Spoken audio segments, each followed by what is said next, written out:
주님이 오늘 우리에게 주신 말씀은 사도행전 5장 14절부터 16절 말씀입니다. 믿고 주께로 나아오는 자가 더 많으니 남녀의 큰 무리더라. 심지어 병든 사람을 메고 거리에 나가 침대와 요유에 누이고 베드로가 지날 때에 혹 그의 그림자라도 누구에게 덮일까 바라고 예루살렘 부근에 수많은 사람들도 모여 병든 사람과 더러운 귀신에게 괴로움 받는 사람을 데리고 와서 다 나음을 얻으니라. 예루살렘 교회는 점점 부흥했습니다. 베드로를 통해 수많은 기적들이 펼쳐졌습니다. 예루살렘 인근에 있는 많은 사람들도 찾아와서 고침을 받았습니다.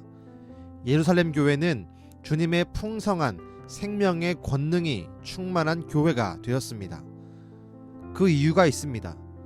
이전에 아나니아와 삽비라로 대표되는 죄악의 문제가 해결되었기 때문입니다. 믿음의 공동체 안에 있는 비교의식이 사라졌습니다.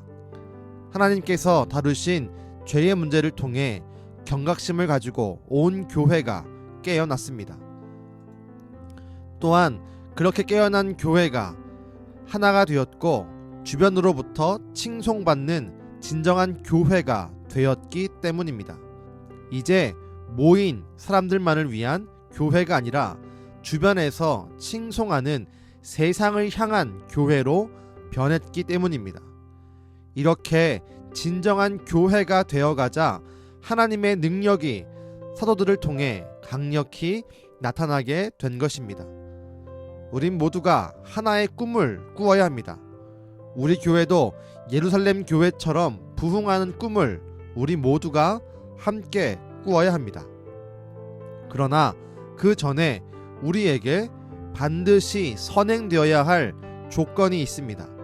먼저 우리 안에 있는 죄악의 모습들을 철저하게 다루어야 합니다. 우리 안에 있는 교만함, 비교의식, 우월주의, 욕심, 자만, 음란함, 고집, 미움, 냉담함 등을 버려야 합니다. 그렇게 우리 죄의 문제를 철저하게 다루고 회개할 때 언제나 교회의 부흥이 시작됩니다. 또한 우리만의 교회가 아니라 세상을 위한 교회로 변해야 합니다. 우리의 회개된 모습을 통해 사람들에게 칭송받는 교회로 변모해야 합니다. 우리만의 교회가 아니라 세상을 위한 교회, 세상을 치료하는 교회, 세상을 살리는 교회가 되어야 합니다.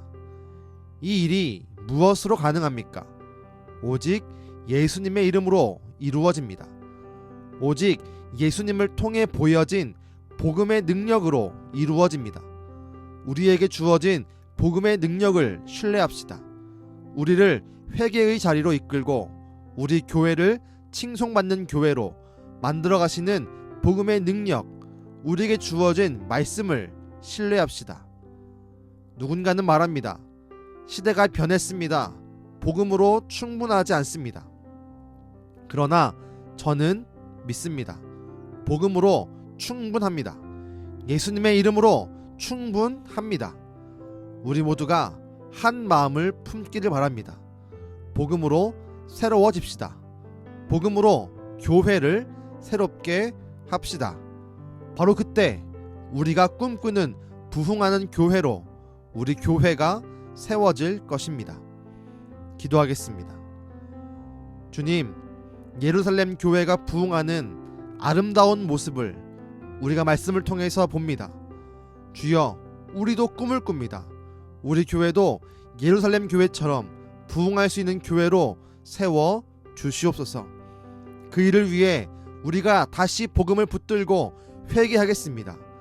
우리가 다시 복음을 붙들고 세상을 위한 교회로 새로워지겠습니다.